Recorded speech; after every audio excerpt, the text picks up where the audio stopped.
If you're a bookkeeper or an accountant who has been finding themselves wanting to scale bigger, hire better, and break through to the next level, then boy, do I have a surprise for you. And I am so excited to finally be announcing Alyssa Lang's free bootcamp that is coming to you live from February 17th through February 21st, and it's called the Power to Breakthrough Bootcamp. This is going to be jam-packed with so much amazingness and so much value over the 5-day period with none other than Alyssa Lang, the workflow queen herself. And during that time, she's going to be covering her 5 core pillars that she calls the Breakthrough to Bookkeeper approach. Each day is going to be dedicated towards each one of these pillars, and you can expect that she's going to cover things like a powerful mindset, optimized offers, world-class systems, empowered company culture, and removable CEO. So if you are hitting a wall and feeling like you can't move forward or you can't take on new clients because you don't have the right systems in place or the right team, maybe you're not really even sure where to start with hiring, and having the right mindset to really truly scale bigger, hire better, and break through to the next level, then this is going to be the free bootcamp for you. You can go to workflowqueen.com/ambitious, or you can find the link in the show notes for this episode. There will be a live teaching session every single day starting February 17th through February 21st, so save those dates. That live teaching session is at 12 p.m. Eastern, and you can expect it to be about an hour long. There will also be a live Q&A every single night at 5 p.m. Eastern for about an hour as well, with Alyssa Lang and her other coach. If you've been really feeling stuck and overwhelmed and not really sure where to start and how to get yourself leveled up, this is going to be the right bootcamp for you. So just head over to workflowqueen.com/ambitious and sign up today. If you have any questions, feel free to reach out to support@workflowqueen.com, and they are more than happy to answer your questions. Now let's get into today's episode. Hey, and welcome to the Ambitious Bookkeeper Podcast. I'm Serena Shoup, CPA, a mom of 3, and I've been running a virtual bookkeeping business from my home since 2017. You are in the right place if you are a bookkeeper, accountant, or an accounting student, and you believe and know in your heart that your purpose is bigger than sitting in a cubicle. If you're ready to learn some actionable tips and strategies for starting and growing your accounting business, then I hope you stick around.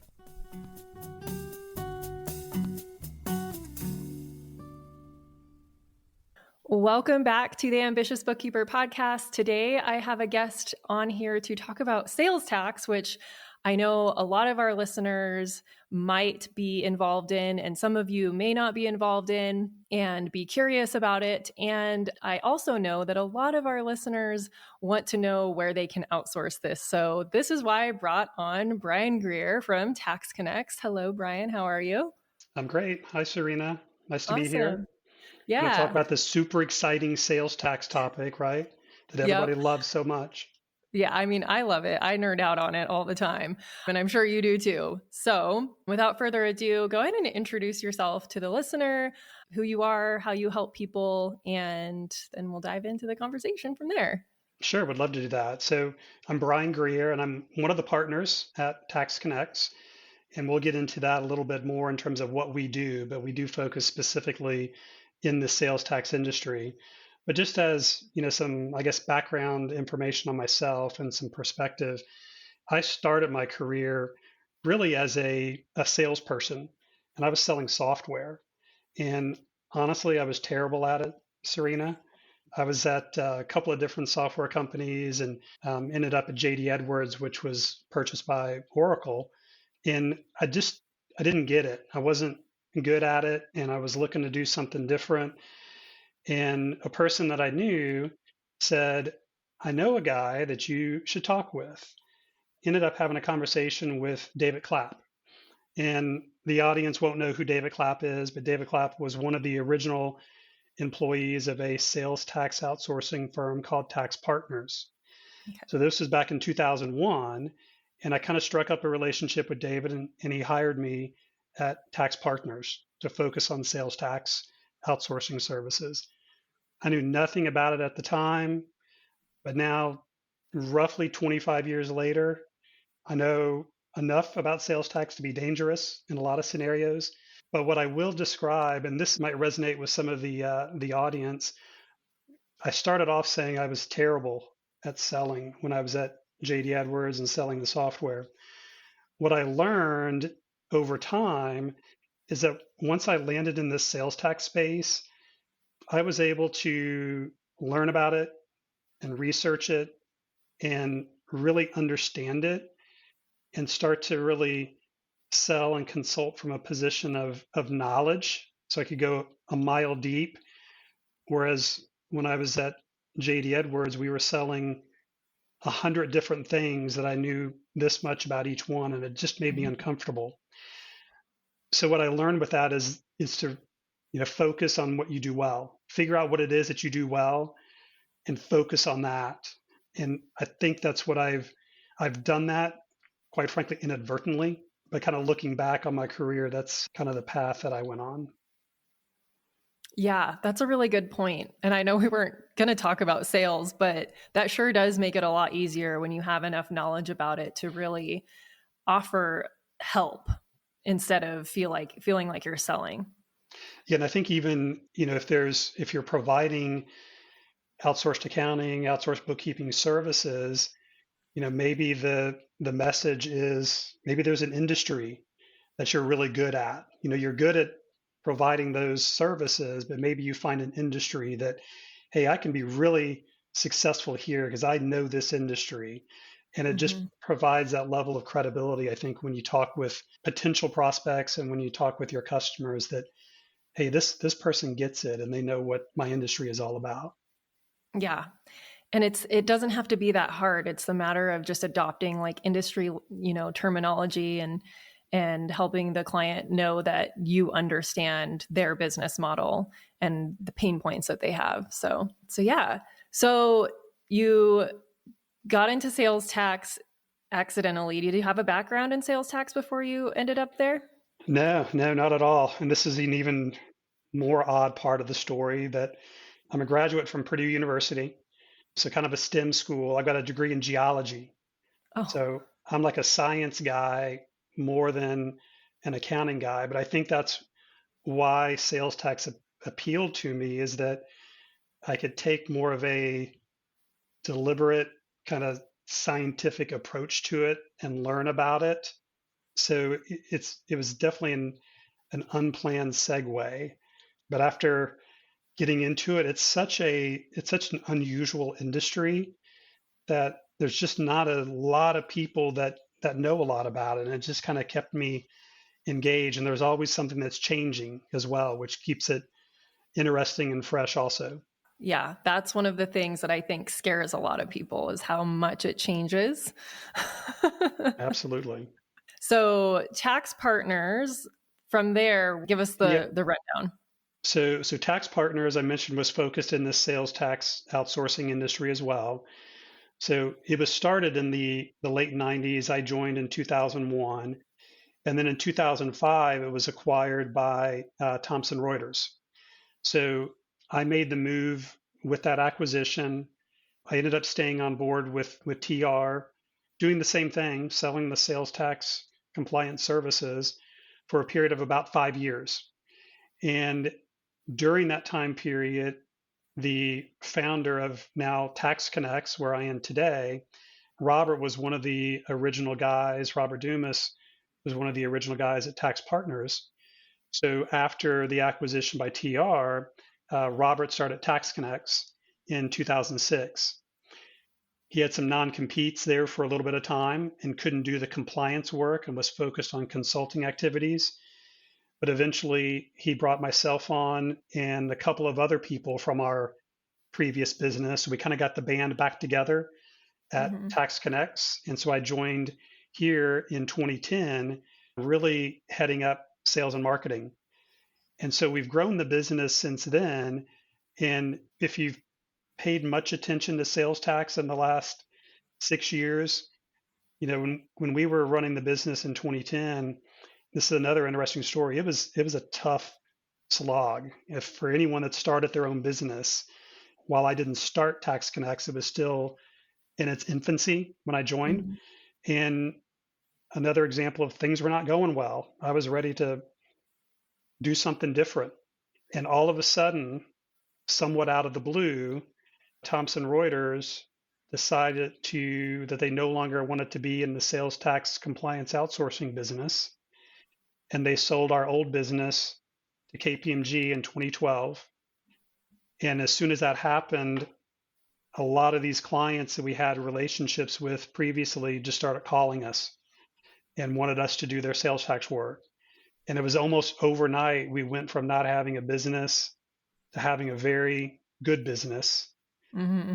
And then what happened with Wayfair in 2018 really kind of amplified that again. We were really growing the business kind of as a lifestyle business for that 2012 through 2018 time period. And then Wayfair happened and kind of all hell broke loose. And now there's all these questions and all these opportunities for us. So a lot of unusual events that happen that have kind of lined up to get us to where we are today. Yeah. It's always right time and the right place coupled with just being ready, right? Yeah, exactly. Yeah. Taking advantage of those opportunities when they come your way. With Wayfair, obviously, your business probably exploded again because now you have all these people who previously didn't have to worry about other states' nexus. Now they do. And it's a big compliance and administrative burden for a lot of small businesses. And I'm sure anyone listening, if you have e-commerce clients or I guess that's the main industry that it affects. Anyone selling online.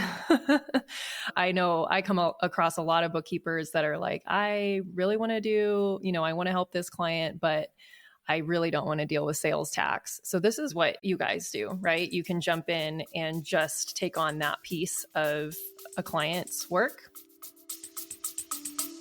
We'll be back after a quick break. Hey there, I'm interrupting this episode to remind you to register for the free Power to Breakthrough Bootcamp with the Workflow Queen happening February 17th through 21st.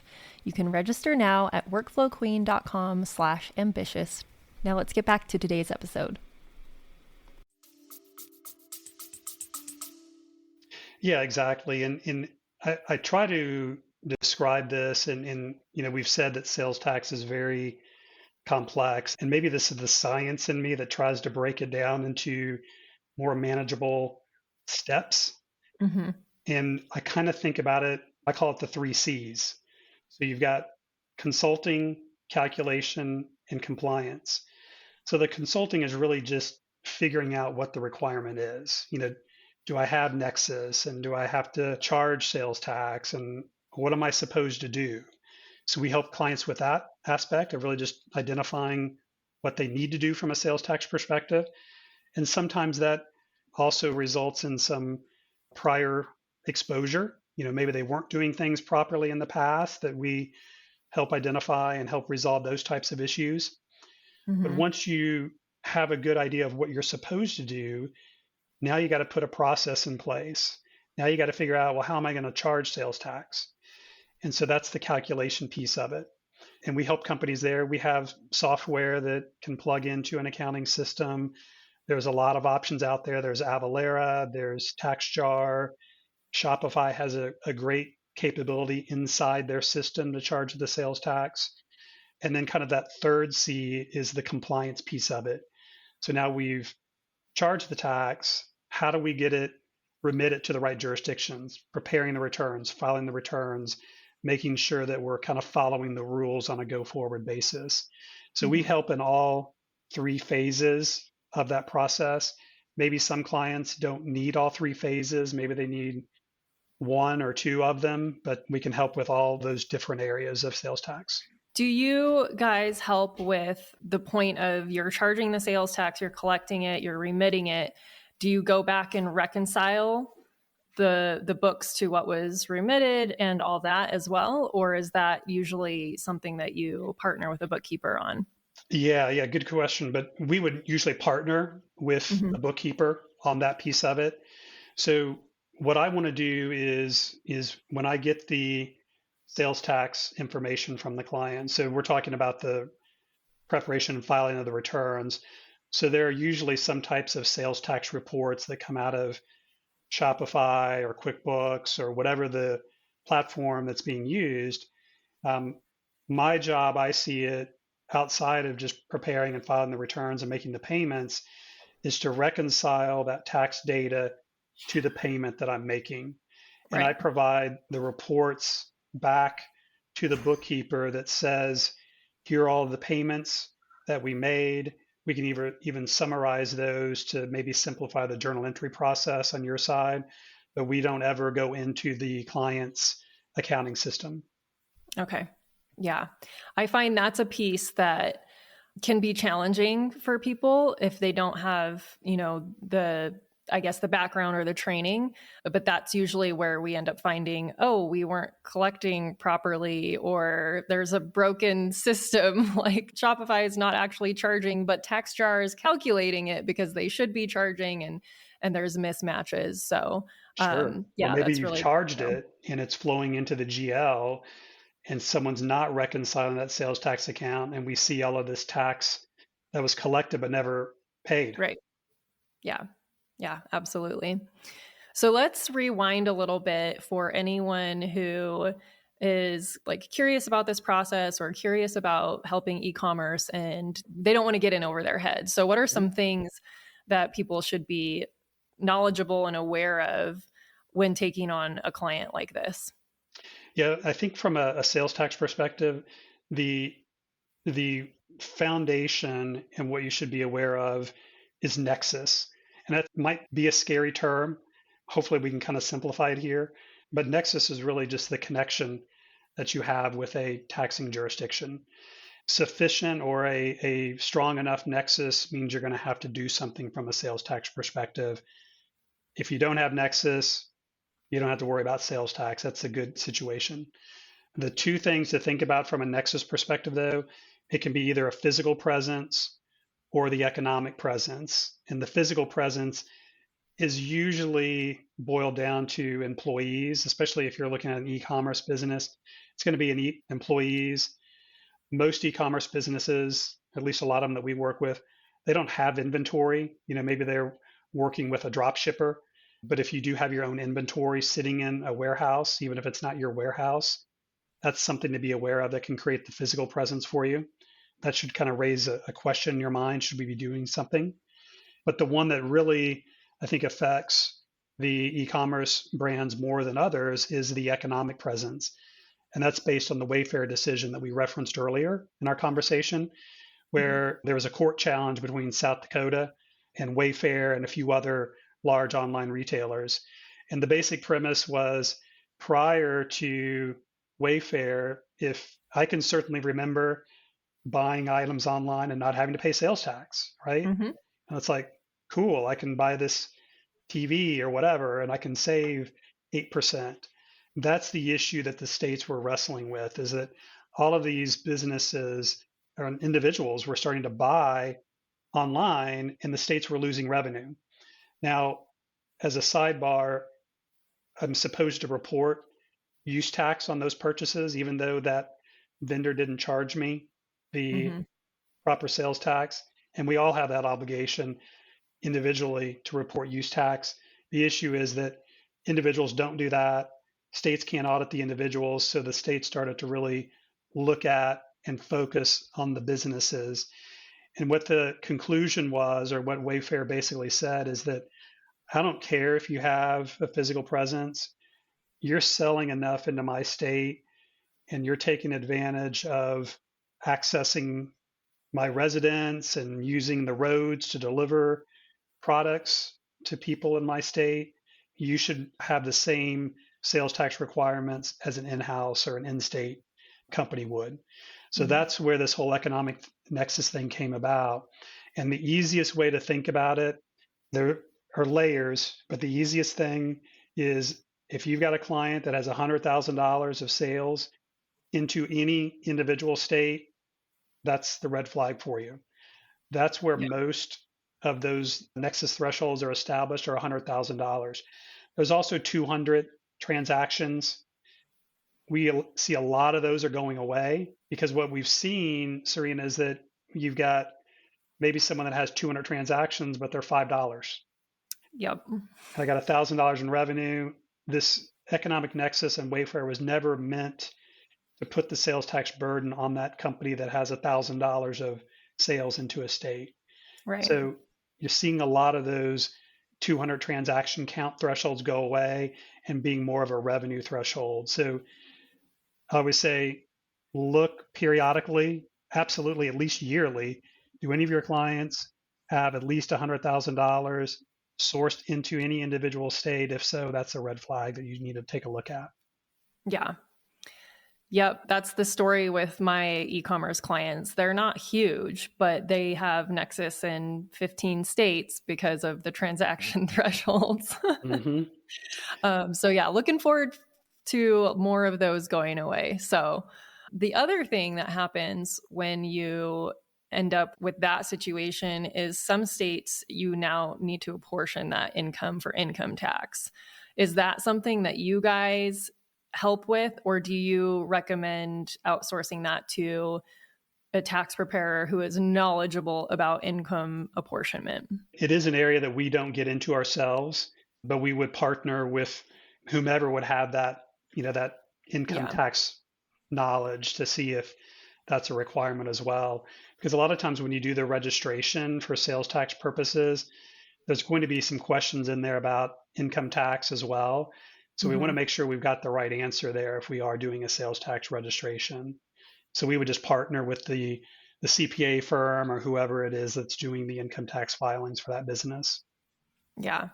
I've found that it's usually only the larger firms, regional and larger local firms, that have the staff and the knowledge for those types of situations. So if you're listening and you have a client that has sales tax nexus in a lot of different states and they're making millions in revenue, you should raise that question with their tax preparer for sure. Definitely. I do think as we're looking at this may be obvious, but there's always an element of risk versus cost. So, Srini, you referenced some clients of yours that maybe they're over the transaction threshold. And we see this often where a client might have 300 or 400 transactions, but maybe they only have $10,000 or even $20,000 of sales. Well, how much is it going to cost to set up that process, to charge the tax, to report the tax? And now maybe you've got an income tax filing obligation. We don't want to be in a scenario where we're paying more to be compliant than we have from a risk perspective. So, if my fees are $1,000 and there's $100 of risk, it doesn't make sense, right? You're better off to carry that risk and monitor it. And then when it gets to a point where it starts to be more material, then do something, then act on it at that point. Yeah. That's the stance that we tend to take when they barely hit the threshold. And that's also the stance that we tend to take with our clients because they end up with digital goods sales tax. A lot of states are implementing that. And that is also a thing that's everywhere else in the world. And some of those thresholds are like one transaction. And that opens a whole different can of worms when you have to start filing VAT in other countries. Is that something that you guys assist with? We do a little bit outside the US, primarily in Canada. I can file some VAT returns, but I'm not a good advisor from a VAT perspective.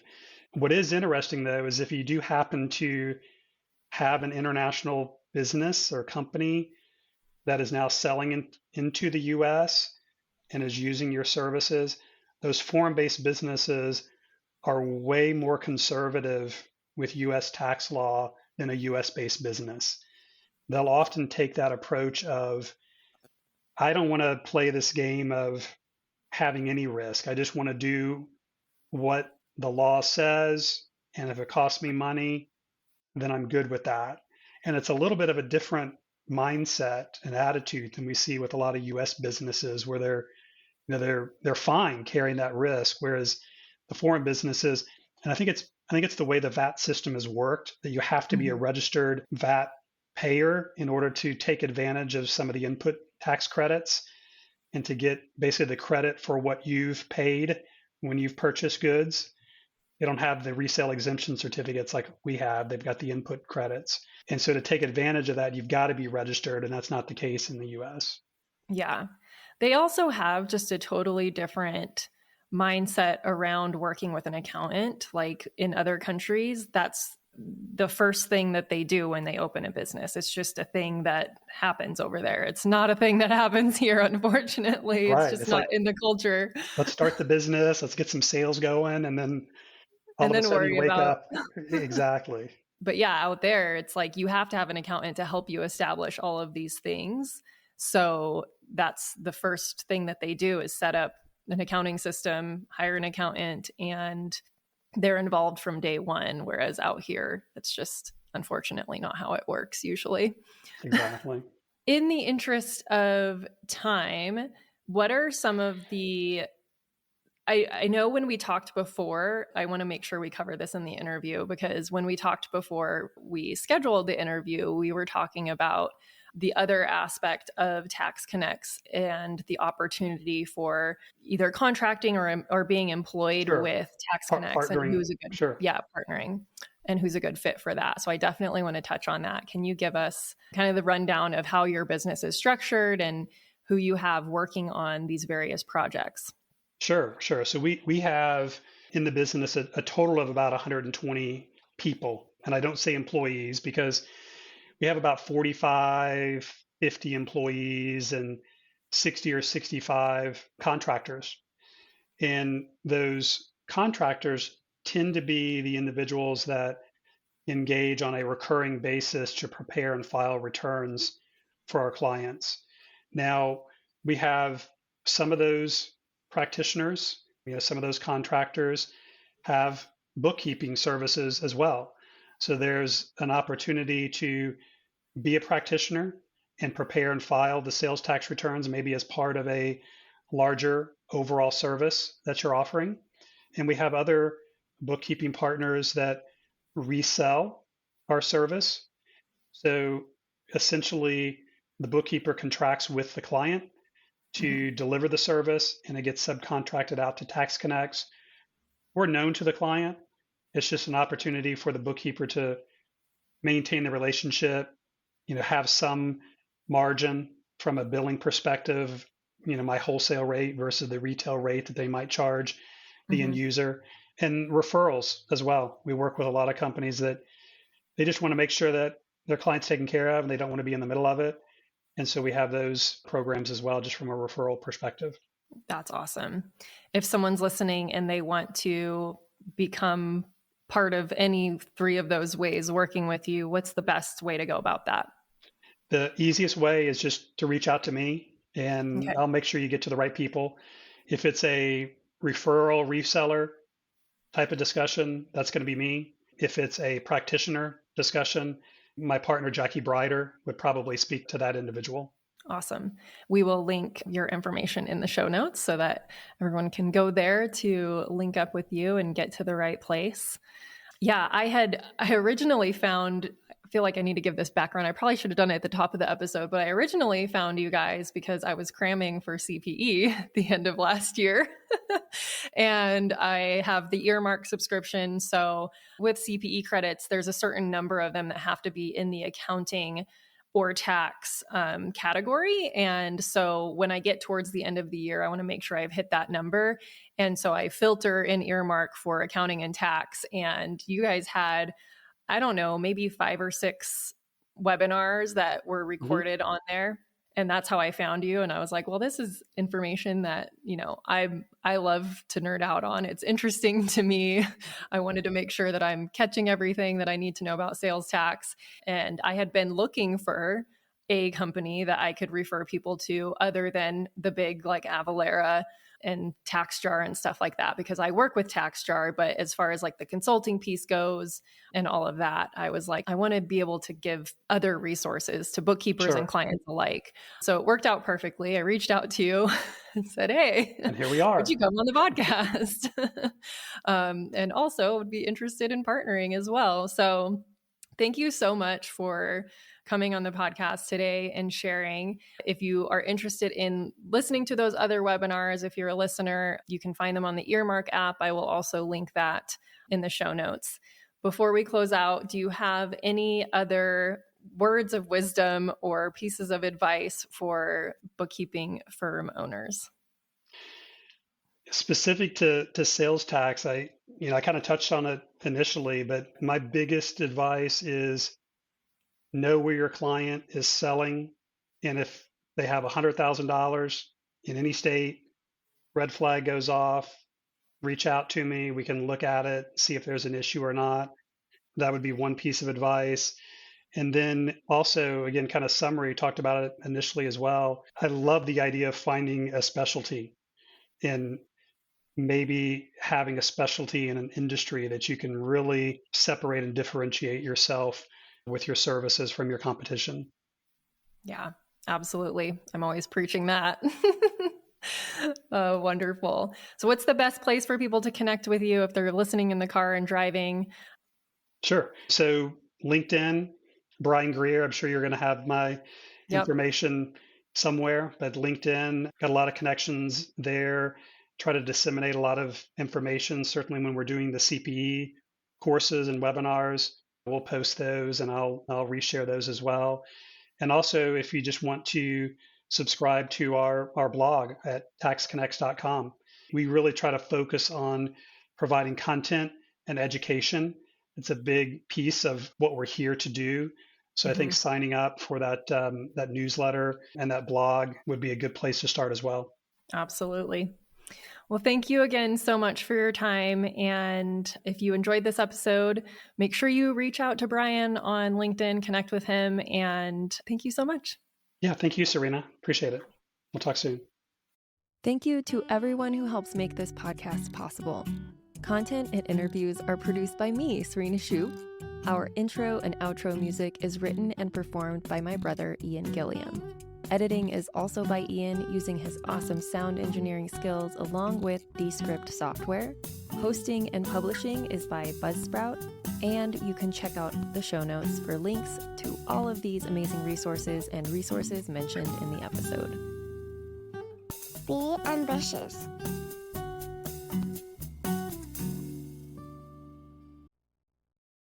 This episode of the Ambitious Bookkeeper Podcast is sponsored by my brand new free training, The Ultimate Guide to Creating a Profitable Bookkeeping Business. In just 1 hour, you will learn 3 keys to creating and launching a profitable bookkeeping business. We will map out your path to creating a bookkeeping or accounting business that keeps you in control of your time, priorities, and expertise. From someone who built a 6-figure firm on part-time hours. That's right. You can stay in control of your time, keep family as your priority, and serve your clients well. It just takes a little strategy up front, and I'm going to help you with that during this free training. So head over to the show notes to sign up now for the next training and find out how you can choose the work you do, kick imposter syndrome to the curb, use tech to be super efficient, which all leads to a profitable business. Just head on over to ambitiousbookkeeper.com/training, and I will see you there.